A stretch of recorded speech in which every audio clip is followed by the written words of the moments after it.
Corona महामारी ने कई परिवारों को तोड़ा और कई सपनों को धराशायी कर दिया, लेकिन इस महामारी में ऐसे कई महानायक भी सामने आए जो एक मिसाल बने। आपको मिलवाते हैं झुंझुनू के एक छोटे उम्र वाले उस महानायक से, जिन्होंने महज 22 साल की उम्र में ही बड़ी जिम्मेदारियां संभाली है। अब इस छोटी उम्र में ही इस महानायक ने कोरोना के कारण अपने माता पिता को खो चुके बच्चों की ताउम्र स्वास्थ्य की दृष्टि से गोद लिया है। उनका इलाज वे अपने अस्पताल में फ्री करेंगे, जो पूरे प्रदेश में पहला और एक आदर्श उदाहरण है। पेश है एक रिपोर्ट।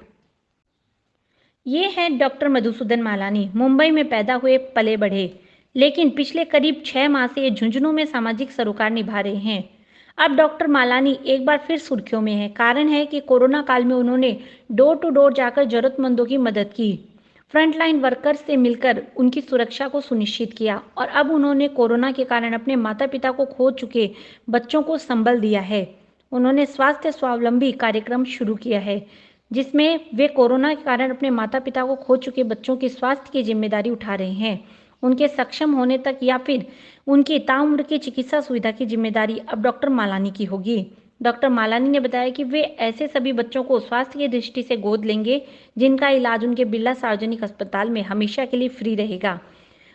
उनके आने जाने तक की व्यवस्था भी यदि मांगी जाएगी तो वे निःशुल्क उपलब्ध करवाएंगे। यह बीड़ा उठाने वाले डॉक्टर मालानी प्रदेश के पहले व्यक्ति होंगे। डॉक्टर मालानी ने बताया कि जिस भी बच्चों को स्वास्थ्य सेवाएं चाहिएगी, उनकी पूरी डिटेल और केस हिस्ट्री भी वे मेंटेन करेंगे, ताकि वे हमेशा स्वस्थ रहें और सही समय पर सही इलाज मिल सके। तो कोरोना के इस महामारी के दौरान कई बच्चे अपने माता पिता से वंचित हुए हैं, जिनका कोरोना के कारण निधन हो गया है। ऐसे बच्चों को हमने स्वास्थ्य स्वावलंबी कार्यक्रम के अंतर्गत हम इन बच्चों को स्वास्थ्य के दृष्टिकोण से गोद ले रहे हैं। यानी इनको आजीवन हम निःशुल्क स्वास्थ्य सुविधा प्राप्त करवाएंगे। यानी वो जब तक सक्षम हो, अगर वो सक्षम न हो सके तो उनको आजीवन तक ये सुविधा का लाभ मिलेगा। ये सुविधाएं बिरला सार्वजनिक अस्पताल में उनको प्राप्त हो सकती है। पहले तो उनके कार्ड्स बनवाए जाएंगे, फिर उनको case to case basis analyse किया जाएगा और उनको सारी स्वास्थ्य की सुविधाएं जो भी हमारे हॉस्पिटल में है वो सभी उनको निःशुल्क रूप से प्राप्त मिलेगी।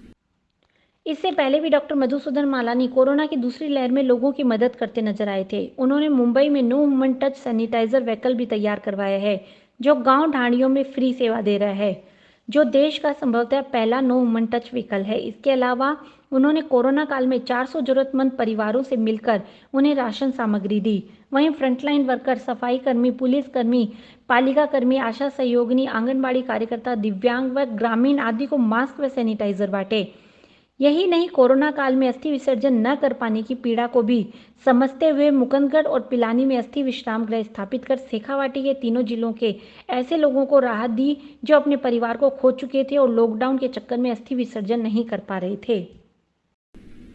तो कोरोना काल में हमने सबसे पहले तो भोजन यात्रा निकाली है, जिसमें हमने करीब 400 से अधिक राशन किट्स अलग अलग गांव ढाणियों में झुंझुनू ज़िले में पहुंचाए हैं। साथ में हमने कोविड-19 सुरक्षा यात्रा भी निकाली, जिसमें हमने N95 मास्क, सैनिटाइजर्स ये सारे नगर पालिका, पुलिस प्रशासन, ग्राम पंचायतों में दिए हैं।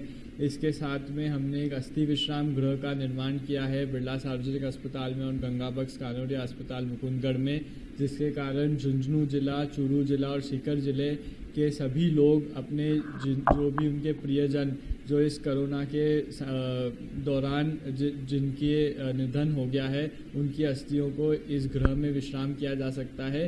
3 महीने के उपरांत उनका विधि विधान से हरिद्वार में विसर्जन किया जाएगा। साथ ही हमने एक ऑक्सीजन प्लांट की भी नींव रखी है, जो अब कुछ ही दिनों में शुरू होने के कगार पर है। इसके साथ साथ हम एक ऑक्सीजन कॉन्सेंट्रेटर बैंक का भी निर्माण कर रहे हैं, जिसमें हम पोस्ट कोविड जो भी पेशेंट्स हैं उनको ऑक्सीजन कॉन्सेंट्रेटर घर घर पहुंचाएंगे। और अब ये स्वास्थ्य स्वावलंबी निधि भी शुरू की है। और अभी जो फिलहाल में हमारा प्रोग्राम चल रहा है वो कोविड-19 सुरक्षा रथ, जो झुंझुनू जिले के हर गांव ढाणी में हाइपोक्लोराइड का छिड़काव कर रहा है, जो हमें तीसरी लहर से बचाने में अधिक रूप से मददगारी साबित होगी।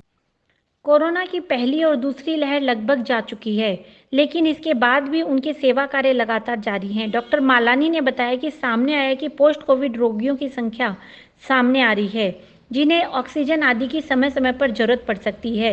इसके लिए उन्होंने एक ऑक्सीजन प्लांट का निर्माण तो शुरू कर दिया है, जो इसी महीने या फिर अगले महीने तक बनकर तैयार हो जाएगा। साथ ही कंसंट्रेटर बैंक की स्थापना भी कर दी है, जहां पर निःशुल्क कंसंट्रेटर मशीनें रोगियों को उपलब्ध करवाई जाएगी। अभी फ़िलहाल हमने इसमें 25 से 30 कॉन्सेंट्रेटर हमारे पास अभी उपलब्ध है, और भी हम ने ऑर्डर किए हैं। ये कुछ ही दिनों में ये भी आ जाएंगे, पर एक रोटेशन के माध्यम से हम इसे शीघ्र ही शुरू करेंगे। तो सबसे पहले हमने एक कॉन्सेंट्रेटर के लिए एक हेल्पलाइन नंबर की शुरुआत की है, जिसको भी पोस्ट कोविड घर पर इस कॉन्सेंट्रेटर की आवश्यकता है वो अपनी रिक्वेस्ट डाल सकता है।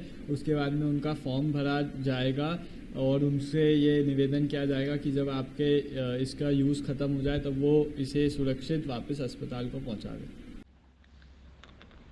22 साल की उम्र में सेवा का जज्बा रखने वाले मुंबई निवासी और पिलानी प्रवासी डॉक्टर मधुसूदन मालानी हर एक उस युवा के लिए मिसाल बने हैं जो अपने जज्बे से लोगों की सेवा करना चाहते हैं। कोरोना की दूसरी लहर से पहले भी डॉक्टर मालानी ने गांव-गांव जाकर युवाओं को खेलों की सुविधाएं उपलब्ध करवाई, ताकि वे अपने अंदर के खिलाड़ी को संसाधनों के अभाव में मरने न दें। वहीं एनीमिया मुक्त महिला अभियान को भी गांव ढाणी तक पहुंचाया।